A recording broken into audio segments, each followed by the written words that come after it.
नमस्कार विद्यार्थी मित्र मैत्रिणींनो, केसागर पब्लिकेशनच्या केसागर स्पर्धा या YouTube चॅनलवरती तुमचं स्वागत आहे. सध्या आपण संयुक्त पूर्व परीक्षा वर्ग 2 साठी 85व्या आवृत्तीमधून लेक्चर स्टार्ट केलेले आहेत. याच्यामध्ये तुम्हाला थेरी प्लस वस्तुनिष्ठ क्वेश्चन प्लस तुम्हाला संपूर्ण अपडेटेड डाटा 2020-21 चा जो डाटा आहे तो तुम्हाला याच्यामध्ये मिळून जाईल. सोबतच तुम्हाला इथं 2019च्या संयुक्त परीक्षेचा पेपर सुद्धा इथं मिळून जाईल. ओके, तर याच्या आधी आपण राज्यसेवेचे लेक्चर्स घेतलेले आहेत बघा.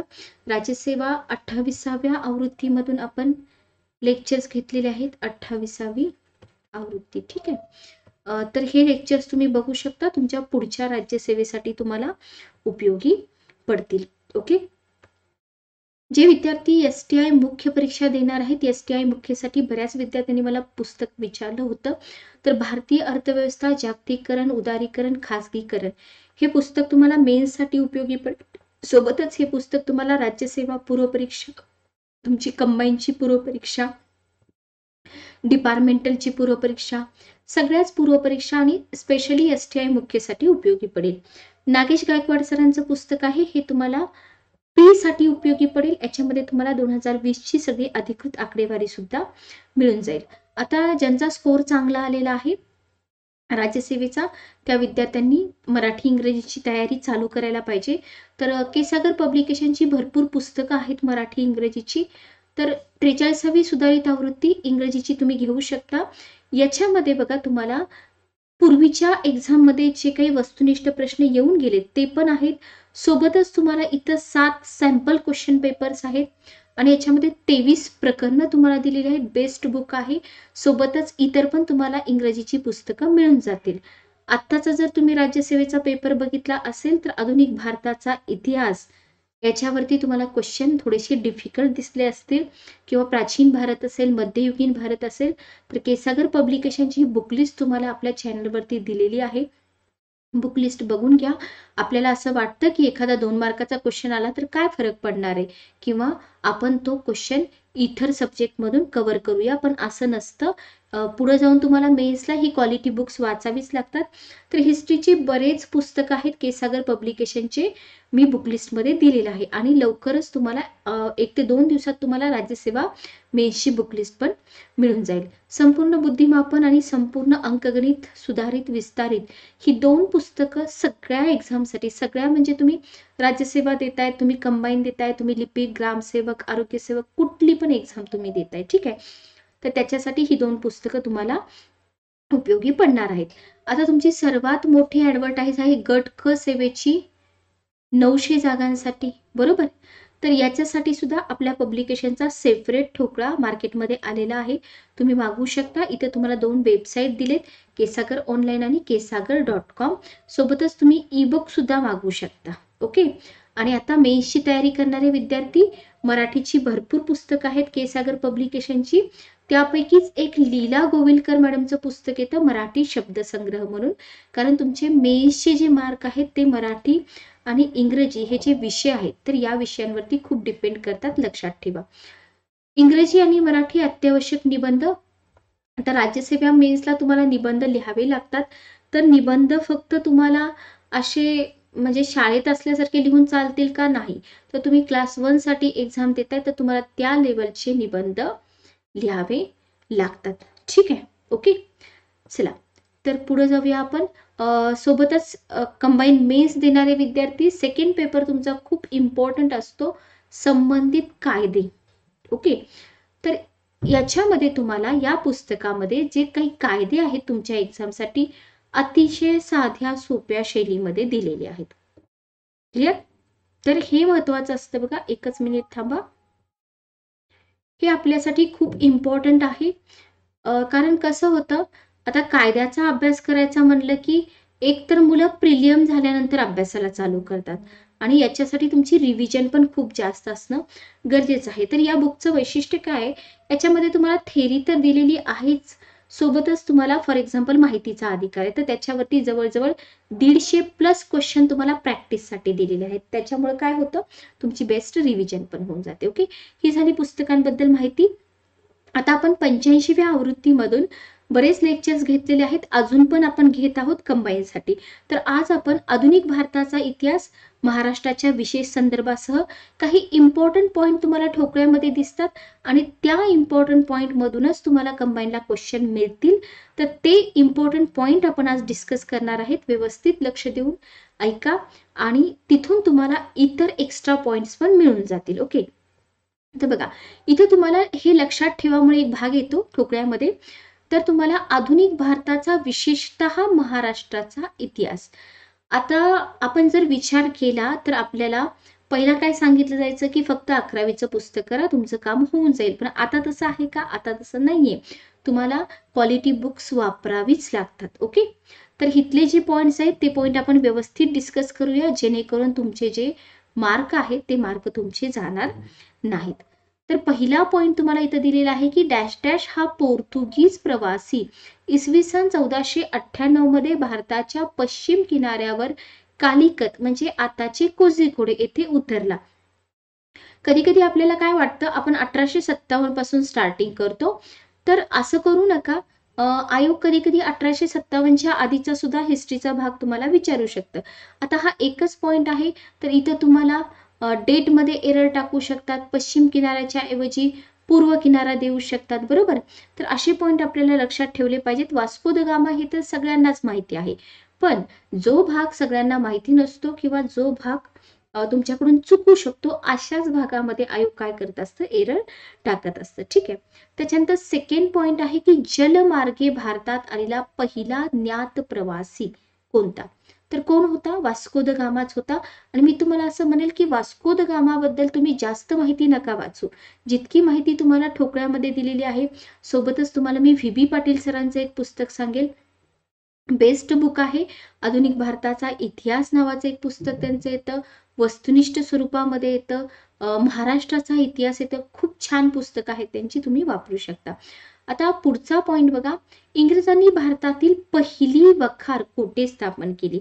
हाच क्वेश्चन तुमचा आणखी वेगळ्या पद्धतीने विचारला जाऊ शकतो. कसा विचारला जाऊ शकतो? आपल्या भारतावरती इंग्रजांसोबतच इतर पण परकीय लोकांनी राज्य केलं होतं, बरोबर. उदाहरणार्थ डच आहेत, फ्रेंच आहेत, पोर्तुगीज आहेत.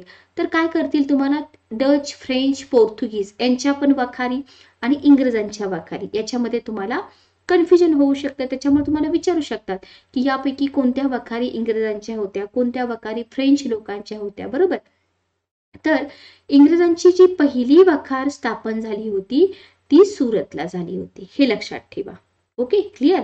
हा झाला आपला तिसरा पॉइंट. चौथा पॉइंट बघा, इंग्रजांनी दक्षिण भारतातील, याला म्हणतात सिली मिस्टेक. बघा एक्झाम मध्ये तुम्हाला पहिली वखार आणि दक्षिण भारतातील पहिली वखार, तर हे सगळं आपण अभ्यासलेलं असतं, पण वाचताना आपण घाईघाईमध्ये फक्त पहिली वखार वाचतो आणि तिथं ऑप्शन तुम्हाला सुरत पण असतो, मछलीपट्टणम पण असतो.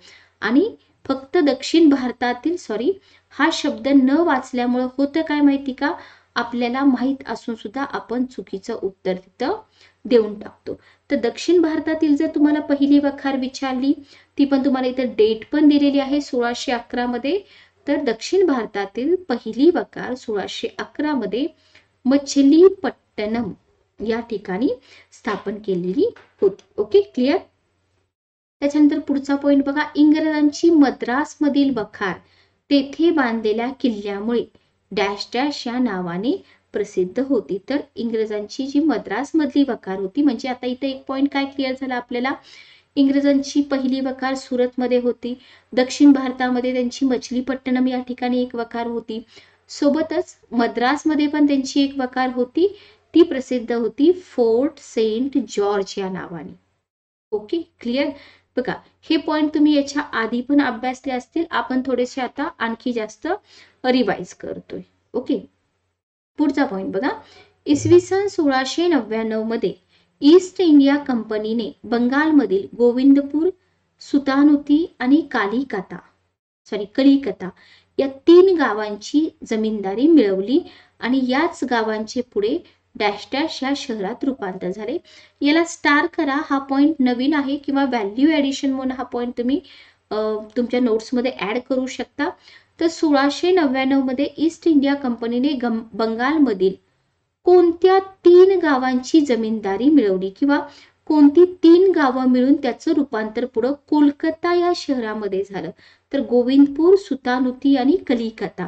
आत्ताचा राज्यसेवेचा पेपर तुम्ही दिला असेल तर असे नवीन नवीन क्वेश्चन आपल्याला येतात. तर याला मी एका वेगळ्या कलरने स्टार करते, ब्ल्यू कलरने आपण स्टार करूया. हा तुमच्यासाठी नवीन पॉइंट असेल. Okay, clear. चला पुढे जाऊया. पुढचा पॉइंट काय आहे बघा. 7वा पॉइंट तुम्हाला दिलेला आहे की डॅश डॅश मध्ये डचांनी युनायटेड ईस्ट इंडिया कंपनीची स्थापना केली. सेम अशा प्रकारचे क्वेश्चन आत्ताच्या राज्यसेवेला पण येऊन गेलेले आहेत. तर इसवी सन 1602 मध्ये डचांनी युनायटेड स्टेट ईस्ट इंडिया कंपनीची स्थापना केली. कधी कधी डायरेक्ट डेट वरती क्वेश्चन असतात, म्हणजे तुम्हाला फॅक्च्युअल ज्या डेट आहेत त्या हिस्ट्री मधल्या माहीतच पाहिजेत. एखादा क्वेश्चन असा असू शकतो कंबाईनला सुद्धा.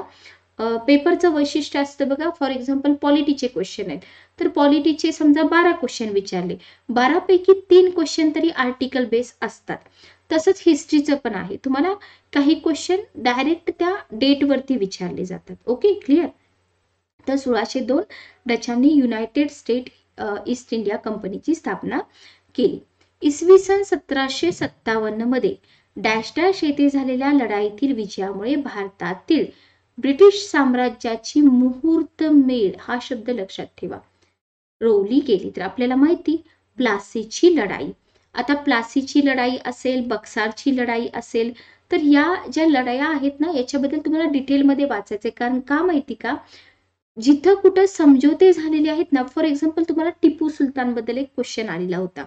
तर काही लढाईमध्ये समझोते होत होते, बरोबर, तह होत होता, तह होत होता, बरोबर.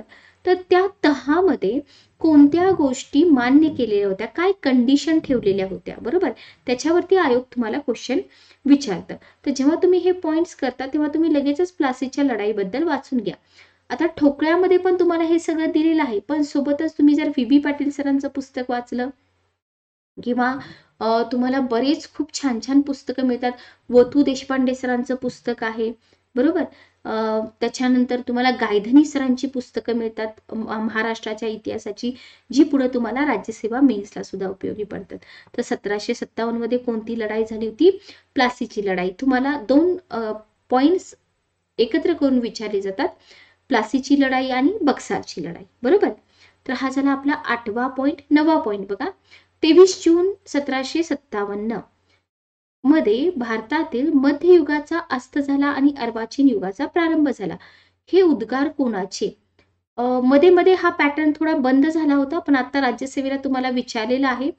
जोड्या लावामध्ये बघा तुम्हाला अशा प्रकारचे क्वेश्चन विचारले. तर जेव्हा तुम्हाला असे उद्गार विचारले जातात तेव्हा थोडक्यात बघा. फॉर एक्झाम्पल आपल्याला INC मधले मवाळगड जहाल गटातले लोक माहित असतात, बरोबर. उदाहरणार्थ तुम्ही घ्या, मोतीलाल नेहरू आहेत, त्याच्यानंतर फिरोजशाह मेहता आहेत.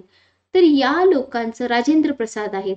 तर आपण जेव्हा हिस्ट्री डिटेलमध्ये वाचतो तेव्हा आपल्याला कळतं की बाबा कोणत्या लोकांशी वैचारिक मतभेद होते, ह्यांची वैयक्तिक भांडणं होती का? नाही, यांची वैचारिक मतभेद होते. मग वैचारिक मतभेद जर आपल्याला कळले की बाबा हा यांची आणि यांची वैचारिक मतभेद होते, सो ही लोक यांच्या विरुद्ध असं बोलू शकतात. तर असे पॉइंट्स तुम्हाला एक्झाम मध्ये खूप मदत करतात. पण याच्यासाठी काय करावं लागतं, याच्यासाठी खूप चांगले रेफरन्स बुक वाचावे लागतात. ओके, तर इथं केसागरमध्ये तर तुम्हाला असे पॉइंट रेडीमेड मिळतात, वाचून घ्या. बुक लिस्ट बघा तुम्ही, मी राज्यसेवेची बुक लिस्ट दिलेली आहे. तर मध्ययुगाचा अस्त होऊन अर्वाचीन युगाचा प्रारंभ झाला, हे उद्गार आहे जदुनाथ सरकार यांचे. Okay, clear. तर टोटल 9 पॉइंट झाले. 9 पॉइंट मधून आयोग तुम्हाला कशा प्रकारचा क्वेश्चन विचारतं ते मी तुम्हाला सांगितलेलं आहे. पुढचा पॉइंट बघा.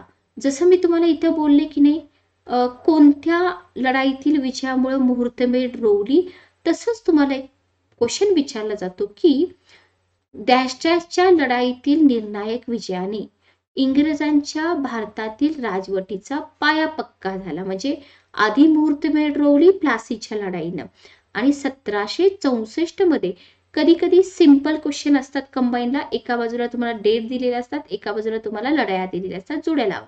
उदाहरणार्थ प्लासीची लढाई, बक्सारची लढाई, पानिपतची लढाई वगैरे वगैरे. ठीक आहे. तर 1764 मध्ये झाली होती बक्सारची लढाई आणि या लढाईनं काय झालं, इंग्रजांच्या भारतातील राजवटीचा जो पाया होता तो पक्का झाला. Okay, clear. शाह आलमने ईस्ट इंडिया कंपनीला बंगाल, ओरिसा आणि बिहारची दिवाणी बहाल केली कोणत्या वर्षी? आता इथं तुम्हाला कोणत्या वर्षी विचारले, बरोबर. आपण इथं बक्सारची लढाई बघितली. Okay, clear. तर याच्यावरून तुमच्या लगेच लक्षात आलं पाहिजे की बक्सारच्या लढाईमध्ये कोण हरलं, कोण जिंकलं, कोणाकोणाचा समावेश होता. आणि आयोग तुम्हाला असा क्वेश्चन विचारू शकतो, मे बी तुम्हाला वर्ष न विचारता शाह आलमने ईस्ट इंडिया कंपनीला खालीलपैकी कोणकोणत्या प्रांतांची दिवाणी बहाल केली? बंगाल, ओरिसा, बिहार, इतर पण ऑप्शन तुम्हाला आयोग देऊ शकतं. Okay, clear. तर ह्याच्यामधून तुमचे 2 क्वेश्चन तयार होतात. पण इथे 1765 आहे, इथे 1764 आहे. याचा आणि बक्सारच्या लढाईचा काही संबंध आहे का हे तुम्हाला पटकन आठवलं पाहिजे. ठीक आहे. 12 नंबरचा पॉइंट बघा. आता इथं पण एक उद्गार आहेत बघा. उद्गार लक्षात ठेवा. मे बी आता कंबाईनला सुद्धा तुम्हाला उद्गार विचारले जाऊ शकतात. इतकी भ्रष्ट राजवट जगाच्या पाठीवर कोठेही झाली नसेल. इतकी भ्रष्ट राजवट जगाच्या पाठीवर कोठेही झाली नसेल. रॉबर्ट क्लाईव्हच्या बंगालमधील दुहेरी राज्यव्यवस्थेच्या संदर्भात हे उद्गार काढले. कोणी काढले असं तुम्हाला विचारलंय. म्हणजे दुहेरी राज्यव्यवस्थेवरती आपल्याला क्वेश्चन असतात. इव्हन तुम्हाला सिंपल क्वेश्चन येऊ शकतो की दुहेरी राज्यव्यवस्था कोणी चालू केली, दुहेरी राज्यव्यवस्था कोणाच्या काळामध्ये बंद झाली, कुठं चालू झाली. ओके, छोटे छोटे क्वेश्चन असतात. तर दुहेरी राज्यव्यवस्था एक वाईटच व्यवस्था होती, रॉबर्ट क्लाईव्हनं सुरू केली होती. आणि इतकी भ्रष्ट राजवट जगाच्या पाठीवर कोठेही झाली नसेल असं कोणी म्हटलं या दुहेरी राज्यव्यवस्थेला? सर जॉर्ज कॉर्नवॉल यांनी म्हटले. ओके, लक्षात ठेवा. असेच नवीन नवीन पॉइंट एक्झाम मध्ये असतात. 13 नंबरचा पॉइंट बघा. पक्क्या मालाची मक्तेदारी इंग्लंडकडे आणि कच्च्या मालाचा सातत्याने पुरवठा करण्याची जबाबदारी भारतावर. ही इंग्रज अर्थनीती खऱ्या अर्थाने याच्याच काळात सुरू झाली. कोणाच्या काळात सुरू झाली असं तुम्हाला विचारले की पक्का माल इंग्लंडकडे आणि कच्चा माल मात्र भारताने पुरवला पाहिजे, बरोबर. आणि भारतात त्यांना बाजारपेठ उपलब्ध झाली. तर रॉबर्ट क्लाईव्हच्या काळामध्ये, आता हे एखादे व्हाईसरॉय आहेत, गव्हर्नर जनरल आहेत, त्यांच्या काळामध्ये कोणत्या गोष्टी सुरू झाल्या हे तुम्हाला आपल्या हिस्ट्रीच्या पुस्तकामध्ये मिळून जाईल ना. तुम्ही व्हाईसरॉय अभ्यासताय, एक क्रोनॉलॉजिकली तुम्ही अभ्यासताय किंवा कॉर्नवॉलिस नंतर कोण आलं, क्लाईव्ह नंतर कोण आलं, बरोबर. तर त्या व्हाईसरॉयच्या काळामध्ये कोणकोणत्या गोष्टी घडल्या हे तुम्हाला पुस्तकामध्ये इन डिटेल सगळं दिलेलं असतं. ओके, त्याच्यानंतर 14 नंबरचा पॉइंट बघा. ब्रिटनचा पंतप्रधान विल्यम पिट याने डॅश डॅश याचा अ हेवन बॉर्न जनरल या शब्दात गौरव केला. बघा, एखादा गव्हर्नर जनरल आहे. आता इथं सर जॉर्ज कॉर्नवॉल यांनी निगेटिव्ह टीका केली. आता विल्यम पिट काय म्हणतात? अ हेवन बॉर्न जनरल, बरोबर. तर कोणाचा गौरव केलाय? रॉबर्ट क्लाईव्हचाच गौरव केला. इथं तुम्हाला रिपनचा पण ऑप्शन असू शकतो, पण रिपन उत्तर येईल का? नाही येणार. Okay, clear. त्याच्यानंतर 15 नंबरचा पॉइंट बघा. दुहेरी राज्यव्यवस्था निर्माण करून क्लाईव्हने दरोडेखोरांचे राज्य निर्माण केले. जेवढे जेवढे इथं तुम्हाला उद्गार काढण्याविषयी पॉइंट आहेत ना, व्यवस्थित लक्षात ठेवा.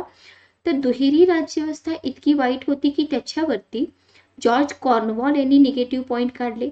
त्याच्यानंतर सरदार पन्नीकरांनी पण निगेटिव्ह पॉइंट काढले. काय बोलले सरदार पन्नीकर?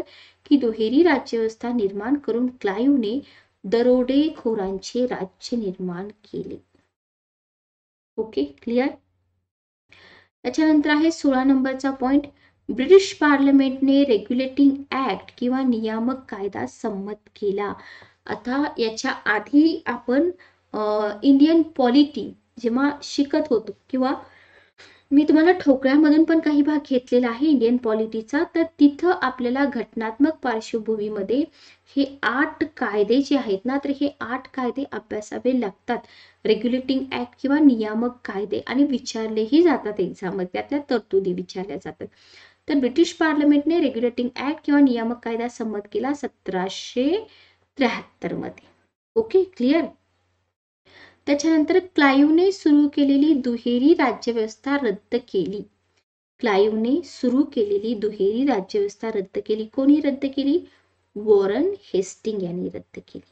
Okay, clear. क्लाइव्हने सुरू केलेली दुहेरी राज्यव्यवस्था, मी तुम्हाला पाठीमागं पण सांगितलं होतं की दुहेरी राज्यव्यवस्था सुरू कोणी केली, दुहेरी राज्यव्यवस्था रद्द कोणी केली. तर क्लाइव्हने सुरू केली आणि रद्द केली वॉरन हेस्टिंगने. दुहेरी राज्यव्यवस्थेबद्दल निगेटिव्ह सेंटेन्स कोणी काढले? सर जॉर्ज कॉर्नवॉल आणि सरदार पन्नीकर यांनी. Okay, clear. आता ठोकळ्याचं एक वैशिष्ट्य बघा, जेवढी नवीन एडिशनची पुस्तकं आहेत किंवा जुनी पण पुस्तकं बघा, तुम्हाला असे बॉक्स दिलेले आहेत. बॉक्समध्ये तुम्हाला दिलंय की या तारखा तुम्ही लक्षातच ठेवा आणि इट्स व्हेरी इम्पॉर्टंट.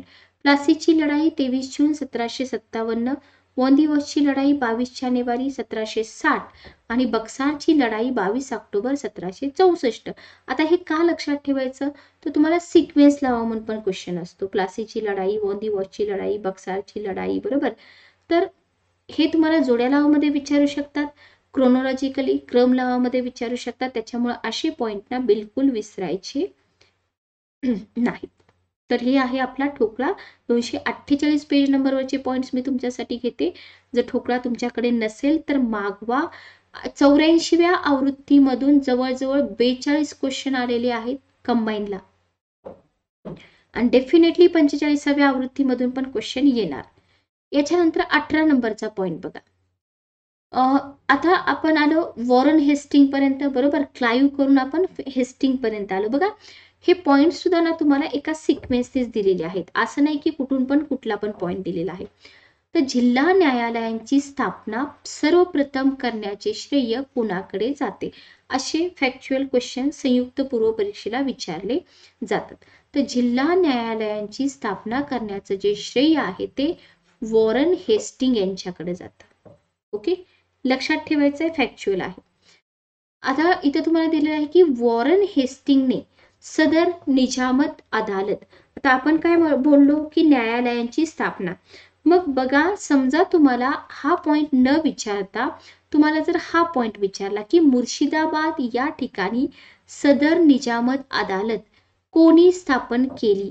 आता अदालत म्हटले की तुम्हाला पटकन लक्षात आलं पाहिजे की हा न्यायालयांची स्थापना तर वॉरन हेस्टिंगने केली होती, बरोबर.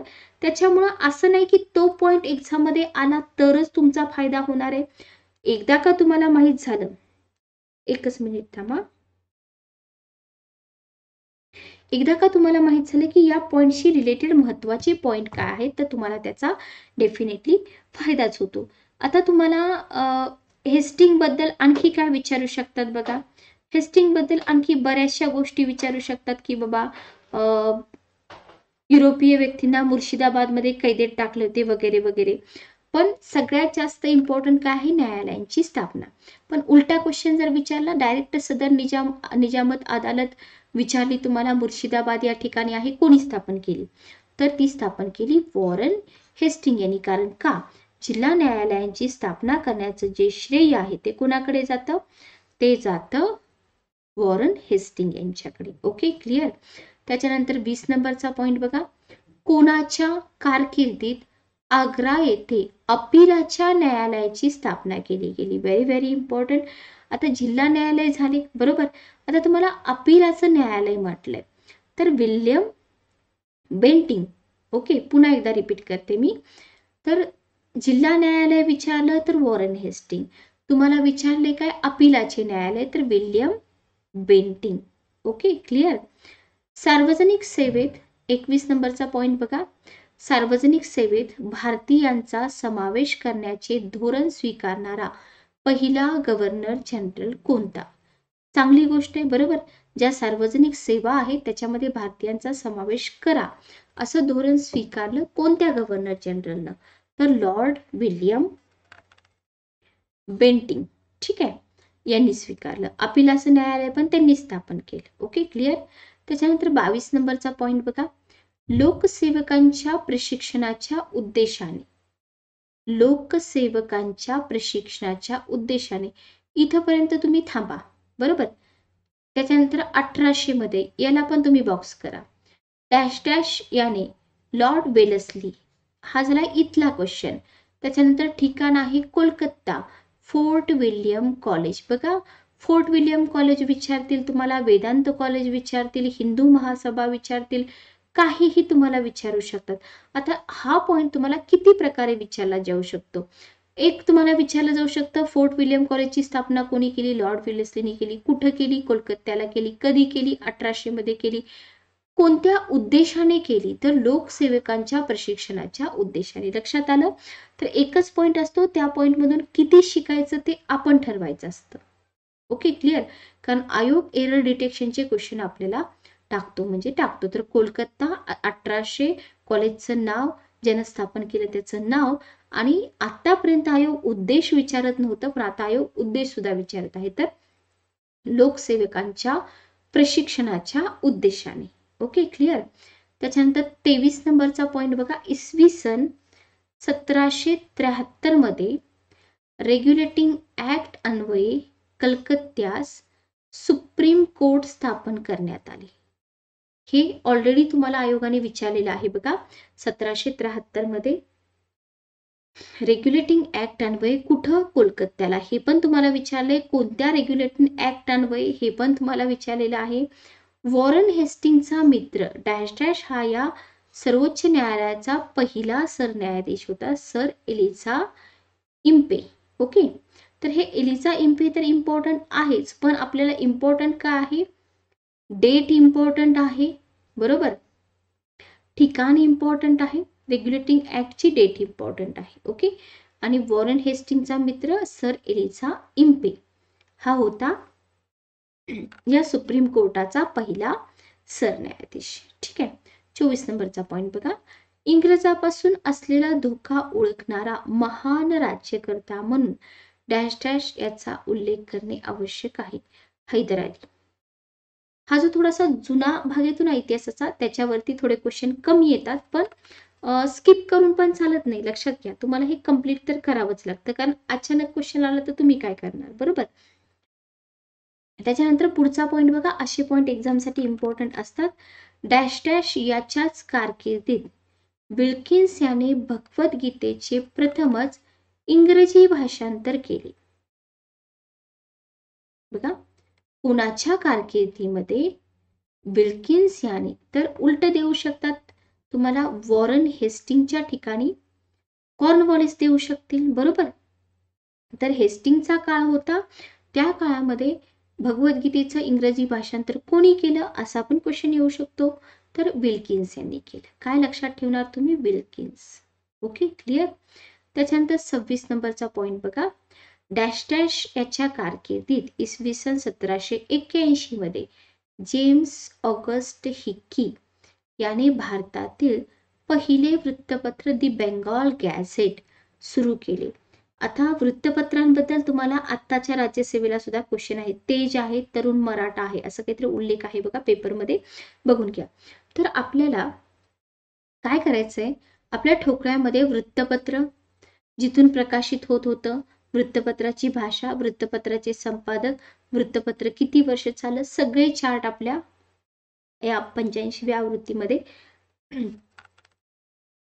दिलेले आहेत. ठीक आहे, तर ते तुम्ही करून घ्या, कारण वृत्तपत्रांवरती 2 तरी क्वेश्चन असतात. उदाहरणार्थ बघा, फॉर एक्झाम्पल शाहू महाराजांवरती क्वेश्चन विचारला, शाहू महाराजांनी मदत केलेल्या वृत्तपत्रांची नावं सांगा, बरोबर?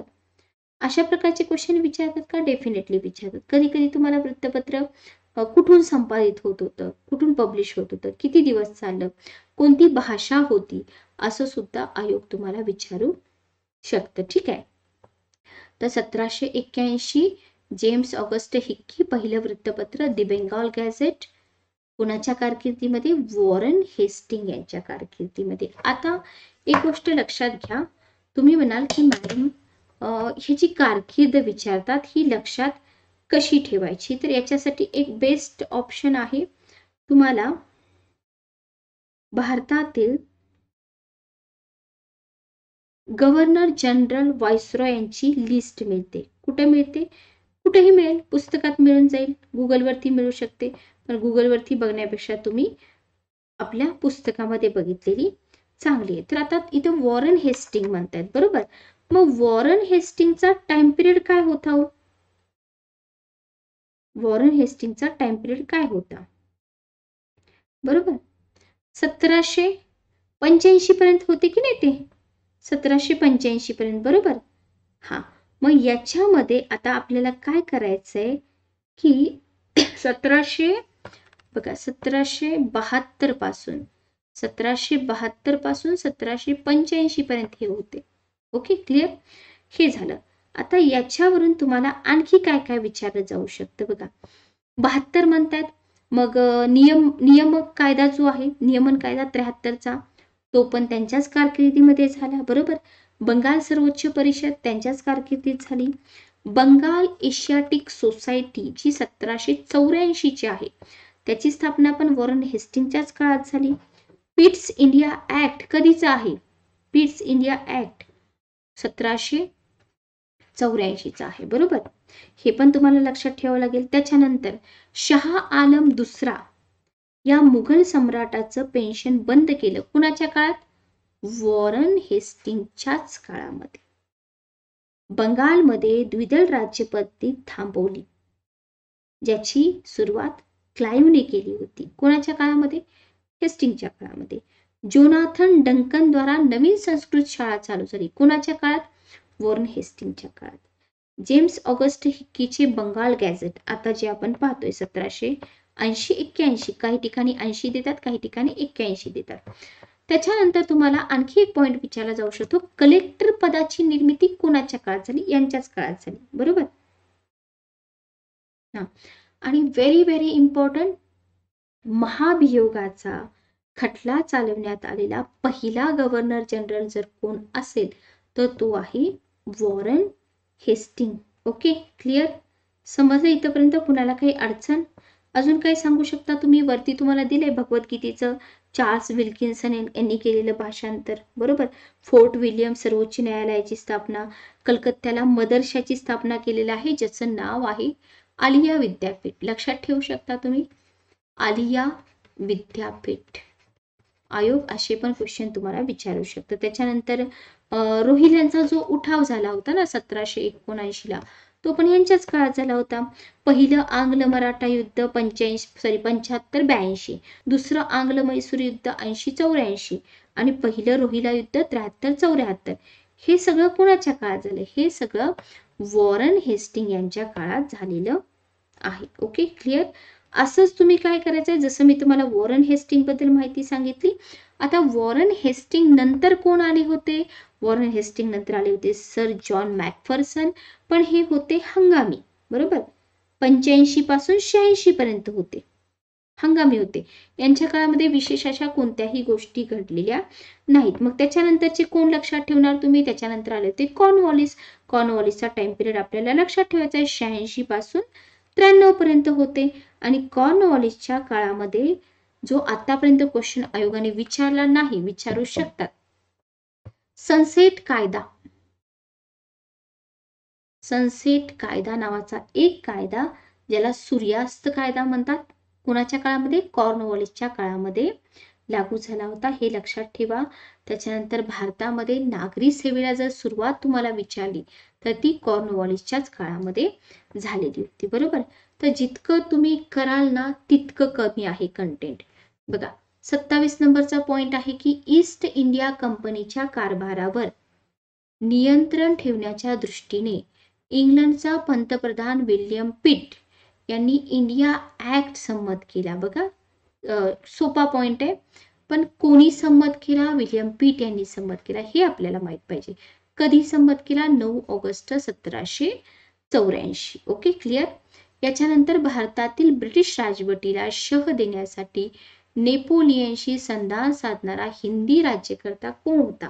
तर तो होता टिपू सुलतान. आणि याच्या आधी पण आपल्या एक्झाम मध्ये टिपू सुलतानाबद्दल भरपूर क्वेश्चन आयोगाने विचारलेले आहेत. ओके, त्याच्यानंतर 29 नंबरचा पॉइंट बघा, चौथ्या म्हैसूर युद्धाची परिणती. आता जेव्हा तुम्ही असा पॉइंट वाचताय, चौथ्या म्हैसूर युद्धाची परिणती, तर पटकन तुम्हाला तिथं आठवलं पाहिजे की चौथं म्हैसूर युद्ध झालंय कधी, बरोबर.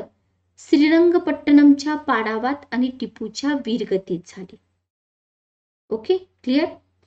आणि वेलेस्लीच्या या विजयाबद्दल इंग्लंडमध्ये त्याला मार्क्विक्स ही पदवी बहाल केली. आता इथे तुम्हाला काय विचारू शकतात की चौथं म्हैसूर युद्ध याच्यामध्ये कुणाचा विजय झाला, मग त्यावेळेस वेलेस्ली होता का, आणि मग त्याला दिली जाणारी पदवी, याच्याबद्दल तुम्हाला क्वेश्चन विचारले जाऊ शकतात. ठीक आहे. याच्यानंतर तुम्हाला एक सेंटेन्स दिलेला आहे ज्याला आपण उद्गार म्हणतो. टिपू सुलतानाचं हे उद्गार आहेत. काय उद्गार आहेत बघा. 200 वर्ष शेळीप्रमाणे जगण्यापेक्षा 2 दिवस वाघाप्रमाणे जगणे मी सन्मानाचे समजेन. असं कोण म्हणत असेल? टिपू सुलतान म्हणत होते. Okay, clear. त्याच्यानंतर 31 नंबरचा पॉइंट बघा. डॅशच्या चार्टर ऍक्ट नुसार, बघा चार्टर ऍक्ट कन्फ्यूज तुम्हाला करणार आहेत. याच्यामध्ये तुम्हाला फक्त 35चा कायदा, 47चा कायदा, 9चा कायदा, 19चा कायदा थोडा सोपा वाटेल, पण जे आधीचे चार्टर ऍक्ट आहेत ते तुम्हाला थोडेसे अवघड वाटू शकतात. तर कोणत्या चार्टर ऍक्ट नुसार ईस्ट इंडिया कंपनीची भारतातील व्यापारी मक्तेदारी संपवण्यात आली? बघा, ईस्ट इंडिया कंपनी मधले जे कर्मचारी होते ते लोक भ्रष्टाचार करत होते, हे इंग्लंड मधल्या पार्लमेंटला माहीत झालं होतं, बरोबर. म्हणून हळूहळू त्यांनी काय केलं, कंपनीच्या हातातून सत्ता काढून घेण्याची प्रोसिजर चालू केली. ओके, आणि फायनली त्यांची व्यापारी मक्तेदारी संपली 1813च्या चार्टर ऍक्ट नुसार. क्लिअर. याच्यानंतर आहे बघा, इथं तुम्हाला Wellesley converts the British empire in India into the British empire of India, या मोजक्या शब्दात वेलेस्लीच्या भारतातील कामगिरीचे मूल्यमापन कोणी केले? उद्गारच आहेत, बरोबर. तर हे आहेत सिडने जे ओविन. असे पॉइंट्स रेअरली येतात. जर moderate to difficult question paper असेल ना, तर असे पॉइंट तुम्हाला एक्झाम मध्ये दिसू शकतात. याच्यानंतर 33 नंबरचा पॉइंट काय दिलेला आहे बघा. 33 नंबरचा पॉइंट आहे, इसवी सन 1822 मध्ये बंगालचा कुळ कायदा संमत करून कुळांकडील जमीन कोणत्याही कारणास्तव जमीनदार त्यांच्याकडून काढून घेऊ शकणार नाहीत. बघा, व्यवस्थित वाचा. 1822 बंगाल कुळ कायदा. आता हे पण लक्षात ठेवायचं आपल्याला. संमत झाला. संमत करून काय झालं, कुळांकडील जमीन कोणत्याही कारणास्तव जमीनदार त्यांच्याकडून काढून घेऊ शकणार नाहीत अशी व्यवस्था करून कुळांना दिलासा देणारा गव्हर्नर जनरल म्हणून कोणाचा निर्देश करा? ओके, तसं तर कुळांवरती अन्यायच भरपूर गव्हर्नर जनरलने केले, पण हा जो मार्क्विक्स ऑफ हेस्टिंग होता, ज्याला मार्क्विक्स ही पदवी इंग्लंडमध्ये बहाल केली होती, श्रीरंगपट्टणम चौथं म्हैसूर युद्धाची विजयी झाला होता तो, बरोबर. तर या मार्क्विक्स ऑफ हेस्टिंगचा तुम्ही उल्लेख कराल की बाबा याने कुळांना दिलासा दिला होता. कसा दिला होता? त्याने 1822 मध्ये बंगालचा कुळ कायदा संमत केला होता. Okay, clear. त्याच्यानंतर 34 नंबरचा पॉइंट आहे, प्रारंभी भारतातील आपली राजवट इंग्रजांनी दिल्लीच्या बादशहाच्या नावानेच राबवली. बघा, सुरुवातीला भारतातील जी राजवट होती इंग्रजांनी काय केलं, दिल्लीच्या बादशहाच्या नावानेच राबवली, परंतु डॅश डॅश याच्या काळात मात्र केवळ नाममात्र असलेला हा उल्लेख टाळून, म्हणजे बघा इथं जरी दिल्लीच्या बादशहाच्या नावाने राजवट राबवली जात असली तरी ह्याचं सगळं वर्चस्व कोणाकडे होतं? इंग्रजांकडे होतं. मग ही नाममात्र होती, बरोबर, फक्त नाव त्यांचं होतं. पण पुढं काय झालं, हेस्टिंगच्या काळामध्ये मात्र इंग्रजांनी ते नाव पण नाही ठेवलं. हा उल्लेख टाळून त्यांनी कंपनीचे राज्य सार्वभौम असल्याचं सूचित केलं. ओके, टोटल आपण 34 पॉइंट कंप्लीट केलेले आहेत आणि 34 पॉइंट मधला प्रत्येक पॉइंट तुमच्यासाठी इम्पॉर्टंट आहे, कारण तिथून तुमचे क्वेश्चन बनू शकतात. पुढे जाऊया. पुढे तुम्हाला दिलेला आहे 35 नंबरचा पॉइंट, हिमालयापासून कन्याकुमारी पर्यंत आणि सतलज पासून ब्रह्मपुत्रेपर्यंत ब्रिटिशांचं जे साम्राज्य आहे कोणाच्या काळात प्रस्थापित झालं? तर हे झालं मार्क्विक्स ऑफ हेस्टिंग. असे क्वेश्चन अंदाजे सॉल्व्ह होतील का? बिलकुल नाही. याच्यासाठी तुम्हाला वाचावंच लागेल की कोणत्या गव्हर्नर जनरलच्या काळामध्ये काय झालं. आता याच्यानंतर आपला भाग चालू होतो 1857चा उठाव. तर 1857च्या उठावाबद्दल तुम्ही जितकं वाचाल तितकं कमी आहे. फी.बी. पाटील सरांच्या पुस्तकामध्ये खूप छान क्वेश्चन दिलेले आहेत. फी.बी. पाटील सरांचं एक पुस्तक येतं, आधुनिक भारताचा इतिहास वस्तुनिष्ठ स्वरूपात. बेस्ट बुक आहे. इतके छान क्वेश्चन आहेत तुम्हाला की तिथून तुमचं पूर्ण हिस्ट्री कव्हर होऊन जातं. तर बघा, या पुस्तकामध्ये मला वाटतं जवळजवळ 100 ते 150 क्वेश्चन फक्त आणि फक्त 1857च्या उठावावरतीच आहेत. सगळे इम्पॉर्टंट क्वेश्चन. इथं पॉइंट तुम्हाला दिलाय की इसवी सन 1857च्या उठावाची पहिली ठिणगी बराकपूरच्या छावणीत पडली होती. ओके, 1857च्या उठावाची पहिली ठिणगी बराकपूरच्या छावणीत पडली होती. याच ठिकाणी 1857 पूर्वीही, म्हणजे तुम्हाला क्वेश्चन काय विचारला जाऊ शकतो की 1857च्या आधी सुद्धा उठाव झाला होता का, किंवा उठावाचा अयशस्वी प्रयत्न झाला होता का? तर डेफिनेटली झाला होता. तो झाला होता इसवी सन 1825 मध्ये. ओके, म्हणजे 1857च्या आधीची डेट तुम्हाला लक्षात ठेवायची, 1825. क्लिअर. त्याच्यानंतर 37 नंबरचा पॉइंट आहे की कोणाच्या कारकिर्दीत भारतामध्ये सरकारी कार्यालयांना रविवारी सुट्टी देण्याची प्रथा. असे पॉइंट आहेत ना, संयुक्त पूर्व परीक्षेला विचारले जातात, कारण एका मार्काला एक क्वेश्चन असतो. बरोबर. मग तुम्ही म्हणाल की मॅडम याचा राज्यसेवेला उपयोग नाही का? आहे ना उपयोग. असेच पॉइंट कलेक्ट करून 4 लाईनर क्वेश्चन बनवतात. सिंपल आहे. बरोबर. तर कोणाच्या कारकिर्दीत भारतात सरकारी कार्यालयांना रविवारी सुट्टी देण्याची प्रथा? लॉर्ड हार्डिंग्ज पहिला. ओके, लक्षात राहील. त्याच्यानंतर 38 नंबरचा पॉइंट आहे, याच्या कारकिर्दीत पंजाब राज्य खालसा करून ब्रिटिश साम्राज्यात समाविष्ट करण्यात आलं. बघा, कोणाच्या कारकिर्दीमध्ये पंजाब राज्य खालसा झालं? तर डलहौसीच्या कारकिर्दीमध्ये. डलहौसीची कारकीर्द तुम्हाला माहित पाहिजे. माहित असेल तर कमेंट बॉक्समध्ये सांगा. त्याच्यानंतर आहे दत्तक वारस नामंजूर. याच्यावरती पण भरपूर क्वेश्चन आयोगाने विचारलेत. तर दत्तक वारस नामंजूर करून संस्थाने खालसा करण्याचं जे धोरण आहे मोठ्या प्रमाणावर अंमलात आणलं. कोणी अंमलात आणलं? लॉर्ड डलहौसीने अंमलात आणलं. बरोबर. ओके. त्याच्यानंतर तुम्हाला पॉइंट दिलेला आहे कलकत्ता म्हणजे सध्याची कोलकाता. कलकत्ता ते दिल्ली दरम्यानच्या ग्रँड ट्रंक रोडचे बांधकाम इसवी सन 1839 मध्ये सुरू झालं आणि हे काम आहे 1850च्या दशकात पूर्ण झालं असं तुम्हाला दिलेलं आहे. हे जे पॉइंट आहेत ना, हे पॉइंट तुम्ही जस्ट रिवाइज करा. काही वेळेला एक्झाम मध्ये दिसू पण शकतात. कधी कधी खूपच सोपा पेपर येतो. बघा, आता जसं तुम्हाला राज्यसेवेचा खूप इझी पेपर आला होता ना, तशा प्रकारे सुद्धा तुमचे क्वेश्चन एक्झाम मध्ये येऊ शकतात. क्लिअर. चला पुढे 40 नंबरचा पॉइंट आपल्याला काय दिलेला आहे बघा. 1854 मध्ये ईस्ट इंडिया कंपनीच्या नियामक मंडळाच्या डॅश डॅशच्या अध्यक्षांनी आपल्या खलित्याद्वारे व सूचनापत्राद्वारे जनसामान्याच्या शिक्षणाची जबाबदारी स्वीकारण्याचा आदेश तत्कालीन भारत सरकारला दिला. वुड्स डिस्पॅच, वुड्सचा खलिता म्हटलं तर तुम्ही पटकन समजलं असतं. बरोबर. पण इथं क्वेश्चन कसा, पॉइंट कसा दिलाय बघा. अशाच प्रकारची भाषा शैली तुम्हाला आपल्या आयोगाच्या पेपरमध्ये दिसू शकते की 1854 मध्ये ईस्ट इंडिया कंपनीच्या नियामक मंडळात चार्ल्स वूड हे अध्यक्ष होते का, वगैरे वगैरे. तर चार्ल्स वूड या अध्यक्षांनी काय केलं? आपल्या खलित्याद्वारे किंवा सूचनापत्राद्वारे काय करण्याचा आदेश भारत सरकारला दिला? तर जनसामान्याच्या शिक्षणाची जबाबदारी स्वीकारा. हा आदेश सर चार्ल्स वूड यांनी भारत सरकारला दिला. एवढाच पॉइंट महत्वाचा आहे का? तर नाही.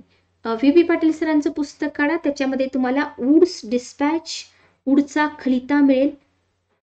वुडच्या खलित्यामध्ये या चार्ल्स वूड यांनी कोणकोणत्या शिफारसी सांगितलेल्या आहेत, कोणते आदेश दिलेले आहेत, त्याच्यावरती सुद्धा आयोग तुम्हाला क्वेश्चन विचारू शकतं. ठीक आहे.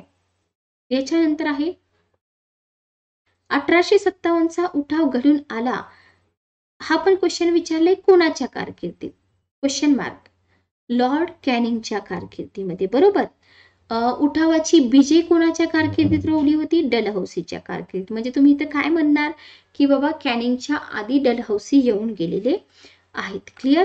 तर 1857चा जो उठाव आहे तो घडून आला कॅनिंगच्या कारकिर्दीत, पण उठावाची जी बीज आहेत म्हणजे सुरुवात जी आहे ती डलहौसीच्या कारकिर्दीतच झालेली होती. तर हे फॅक्च्युअल क्वेश्चन आपल्याला विचारले जातात. कोणत्या गव्हर्नर जनरलची संपूर्ण कारकीर्द 1857चा उठाव शमवण्यात आणि त्याच्यानंतर नव्याने राज्यघडी बसवण्यात खर्ची पडली? तर ते होते लॉर्ड कॅनिंग. तर लॉर्ड कॅनिंग या गव्हर्नर जनरलची पूर्ण कारकीर्द याच्यामध्येच गेली बघा. 1857चा उठाव शमवणे आणि त्याच्यानंतर नव्याने राज्यघडी बसवणे. ओके. त्याच्यानंतर 43 नंबरचा पॉइंट आहे 29 मार्च 1857 रोजी मंगल पांडे या हिंदी शिपायाने मेजर ह्युसनवर झाडलेल्या पहिल्या गोळीने क्रांतीची ठिणगी पडली.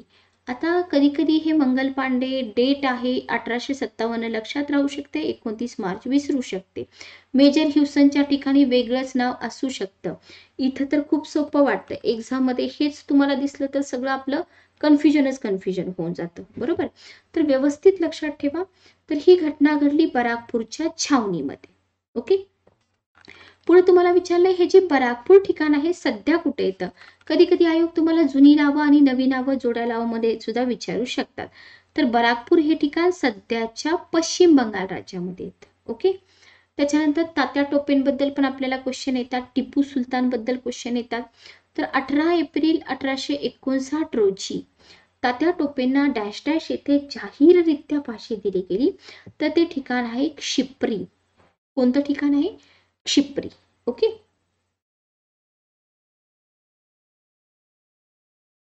बघा काय दिलंय इथं तुम्हाला. आता आपण बघितलं की 1857चा उठावाची पूर्ण कारकीर्द शमवण्यात यांचा वेळ गेला. हे काय म्हणतात की if the Scindia joins the mutiny I shall have to pack off tomorrow. तर व्हेरी इम्पॉर्टंट. आता इथं सिंधियांचा उल्लेख केलेला आहे, तर लक्षात ठेवा हे उद्गार काढले लॉर्ड कॅनिंग यांनी. ओके. आता तुम्हाला इथं रिझन पण विचारले जातात की 1857चा उठाव यशस्वी का झाला, 1857च्या उठावाची धार्मिक कारणे, आर्थिक कारणे, सामाजिक कारणे बरोबर विचारली जातात आयोगाकडून. याच्यानंतर 47 नंबरचा पॉइंट बघा. इस्लाम धर्म तत्वात गुलामगिरीला थारा नाही हे स्पष्ट करून देश ब्रिटिशांच्या जोखडातून मुक्त करण्याच्या उद्देशाने सुरू करण्यात आलेल्या वहाबी चळवळीचे प्रणेते. अशा वेगवेगळ्या चळवळी आहेत, त्याचे लीडर तुम्हाला विचारले जातात, प्रणेते विचारले जातात. तर वहाबी चळवळ, आता तुम्हाला होईल काय माहिती का, वहाबी चळवळीचे प्रणेते विचारले समजा सय्यद अहमद बरेलवी बरोबर, पण तुम्हाला उद्देश पण विचारू शकतात की इस्लाम धर्मतत्वात गुलामगिरीला थारा नाही हे स्पष्ट करून देश ब्रिटिशांच्या जोखडातून मुक्त करण्याचा उद्देश होता यांचा. आणि याच उद्देशाने त्यांनी काय केलं होतं, वहाबी चळवळ सुरू केलेली होती. ओके. क्लिअर. आता इथं बघा, इथून पुढचे पॉइंट सगळे, तसं तर पहिले पण पॉइंट्स इम्पॉर्टंट होते, पण इथून पुढचे पॉइंट बघा. रियासतकार सरदेसाई विचारलाय क्वेश्चन. 1857च्या उठावाला भारतीय जनतेत धुमसत असलेल्या असंतोषाचा स्फोट मानतात. तर महाराष्ट्रातील एक दुसरे विचारवंत ज्यांचं नाव आहे नर फाटक काय म्हणतात, शिपाई गर्दी म्हणतात. म्हणजे थोडक्यात काय माहिती का बघा, आपल्या महाराष्ट्रातील असतील, भारतातील असतील काही विचारवंतांनी 1857च्या उठावाबद्दल पॉझिटिव्ह सेंटेन्स काढलेले आहेत, काहींनी निगेटिव्ह काढलेले आहेत. तर तुम्हाला विचारलं जातं, जोड्या लावामध्ये विचारलं जातं. आता बघा खालचा पॉइंट बघा 49 नंबरचा, की विद्यार्थी, शेतकरी आणि मध्यमवर्गीयांचा उठाव या शब्दामध्ये 1857च्या उठावाचं वर्णन कोणी केलं, अंबिका प्रसाद यांनी केलं. इथंच तुम्हाला 3 लोकांचे उद्गार मिळून गेले बरोबर, रियासतकार सरदेसाई, नर फाटक आणि doctor Ambika Prasad. Okay. Clear. याच्यानंतर आहे 1857च्या कायद्यामुळे राणीचा जाहीरनामा तुम्हाला जोड्या लावामध्ये विचारला होता. डेट सांगा मला कमेंट बॉक्समध्ये. 1858चा कायदा म्हणजेच राणीचा जाहीरनामा का, म्हणजेच 1858च का. तर या कायद्यामुळे लॉर्ड कॅनिंग भारताचा पहिला व्हाईसरॉय झाला. कोणत्या कायद्यामुळे लॉर्ड कॅनिंग भारताचा पहिला व्हाईसरॉय झाला हे पण तुम्हाला विचारलं जाऊ शकतं. तर पहिला भारत मंत्री होण्याचा मान कोणाला मिळाला असं तुम्हाला विचारले.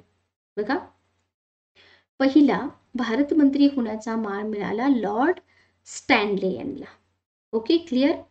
त्याच्यानंतर आहे कोलकाता ते अहमदाबाद हा लोहमार्ग कोणाच्या म्हणजे कोणत्या व्हाईसरॉयच्या कारकिर्दीत. आता हे व्हाईसरॉय झाले बरोबर, पहिले व्हाईसरॉय.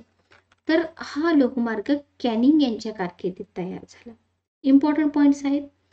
ब्रिटिश पार्लमेंटने इंग्लंडची राणी व्हिक्टोरिया हिस कैसर ए हिंद पदवी दिली. आता तुम्हाला इथं राणी व्हिक्टोरियाच्या ठिकाणी वेगळं नाव दिसू शकतं. व्हाईसरॉय लॉर्ड लिटनने 1 जानेवारी 1877 रोजी भारतामध्ये मोठा दरबार भरवला. कधी भरवला ते सुद्धा विचारतात, कोणी भरवला ते सुद्धा विचारतात, आणि दरबार कुठं भरला, त्याला दिल्ली दरबार म्हणतात का, हे सुद्धा तुम्हाला आयोगाकडून विचारलं जाऊ शकतं. ओके. त्याच्यानंतर आहे 1878 मध्ये देशी वृत्तपत्र कायदा. डेट लक्षात ठेवा. याला मराठीमध्ये देशी वृत्तपत्र कायदा, इंग्लिशमध्ये व्हर्नॅक्युलर प्रेस ऍक्ट संमत करून मुद्रण स्वातंत्र्याची गळचेपी. बघा, एक तर तुम्हाला मुद्रण स्वातंत्र्याला सपोर्ट करणारे व्हाईसरॉय किंवा गव्हर्नर जनरल विचारतील, किंवा तुम्हाला याच्याबद्दल निगेटिव्ह काम करणारे विचारू शकतात. तर हा जो व्हर्नॅक्युलर प्रेस ऍक्ट आहे हा तसं तर निगेटिव्हच होता, लॉर्ड लिटनने संमत केला होता बरोबर. याच्यानंतर आहे लिटनने संमत केलेल्या देशी वृत्तपत्र कायद्याचे अ bolt from the blue, very very important, a bolt from the blue या शब्दात वर्णन कोणी केले, सुरेंद्रनाथ बॅनर्जी यांनी केले. ओके.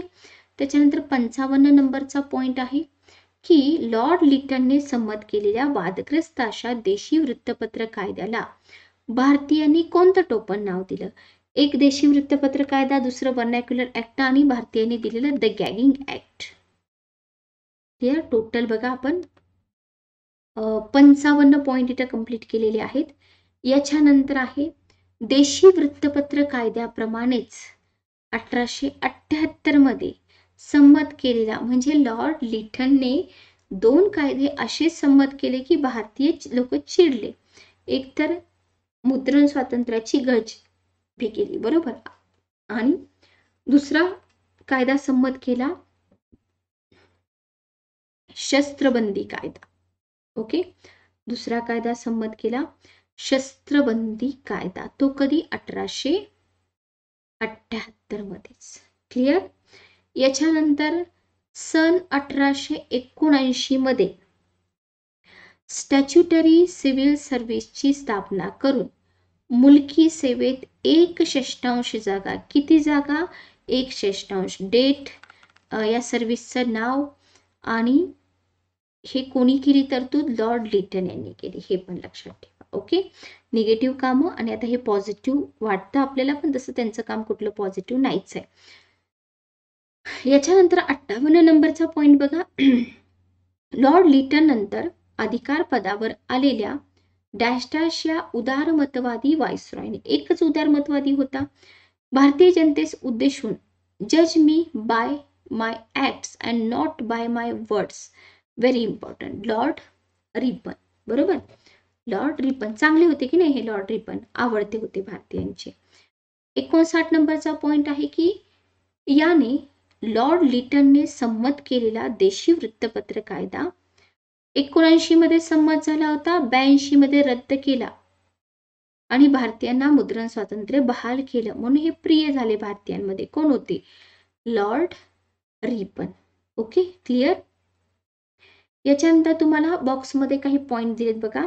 भारतीय लोक अधपतित असून ते निकृष्ट वंशाचे आहेत, नैतिक कर्तव्यांविषयी ते फारसे जागृत नाहीत, आणि आपल्या दुर्गुणांमुळेच ते दारिद्र्याच्या खाईत बुडून गेलेले आहेत. बघा, आता दारिद्र्य तर इंग्लंडच्या लोकांमुळेच आपल्याला आलं बरोबर, पण हे काय म्हणतात, चार्ल्स ग्रँट.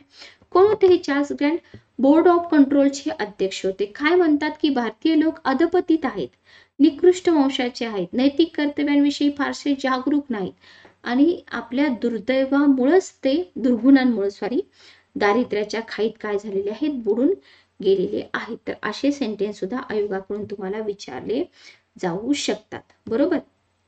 Okay, clear. याच्यानंतर तुम्हाला दिलेलं आहे की कोणाच्या कारकिर्दीत भारतीय न्यायाधीशांना युरोपियन आरोपींचे खटले चालवण्याचा अधिकार देणारा इल्बर्ट विधेयक, व्हेरी इम्पॉर्टंट, लॉर्ड रिपन. बरोबर आहे. खऱ्या अर्थांची भारतीयांची मने कुणी जिंकून घेतली, Lord Ripon. Pakistan Afghanistan Durand रेषा, ही रेषा सर मॉर्टिमर ड्युरांड, नाव लक्षात ठेवा, कोणत्या वर्षी, 1892 ला.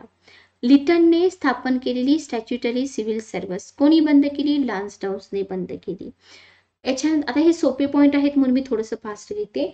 याच्यानंतर बघा 1885 मध्ये मुंबई येथे राष्ट्रीय सभेची स्थापना केली गेली. ऐतिहासिक घटना कोणत्या व्हाईसरॉयच्या कारकिर्दीत झाली, तर व्हाईसरॉय होते लॉर्ड डफरिन. कोण होते तेव्हा, लॉर्ड डफरिन होते. बरोबर. भारतीय राष्ट्रीय काँग्रेसने 1888 मध्ये इंग्लंडमध्ये आपली शाखा सुरू केली. व्हेरी इम्पॉर्टंट, माहित नसेल तर स्टार करून घ्या. कोण होते नेतृत्व करणारे, William Digby. Very very important. भारतीय लोक, त्यांचा इतिहास, त्यांची संस्कृती यावर प्रेम करणारा, प्राचीन भारताच्या वैभवशाली संस्कृतीच्या खुणा जपण्यासाठी प्राचीन स्मारक कायदा संमत करणारा. कधी संमत झाला, 4 ला संमत झाला. कोणी संमत केला, कर्जनी संमत केला. आणि हाच कर्जन व्हाईसरॉय मात्र भारतीय जनतेत कमालीचा अप्रिय ठरला. ओके, ठीक आहे. इथे तुम्हाला कर्जनचं वर्णन दिलंय, लक्षात ठेवा, ग्रोवर आणि सेठी यांनी. भारत म्हणजे आशिया खंडातील राजकीय स्तंभ, कोण म्हणत होतं, भारत म्हणजे आशिया खंडातला एक राजकीय स्तंभ आहे, कर्जन म्हणत होता. बरोबर.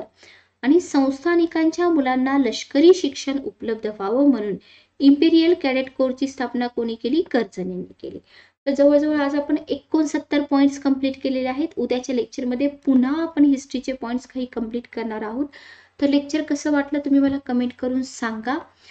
85वी आवृत्ती तुमच्याकडे नसेल तर तुम्ही मागवा ऑनलाईन. 4 ते 5 दिवसात तुम्हाला पुस्तक मिळून जाईल. लेक्चर आवडलं असेल तर लेक्चरला लाईक करा, चॅनलला सबस्क्राईब करा, लेक्चर शेअर करा. सबस्क्राईब केल्यामुळे तुम्हाला लेक्चरच्या नोटिफिकेशन वेळेवरती मिळत जातील. डेली आपले लेक्चर 7 वाजता लाईव्ह लेक्चर असतात. आज थोडंसं टेक्निकल प्रॉब्लेममुळे आपण रेकॉर्डेड लेक्चर टाकत आहोत, पण डेली 7 वाजता आपले लाईव्ह लेक्चर असतात. तर भेटूया उद्याच्या 7च्या लेक्चरमध्ये.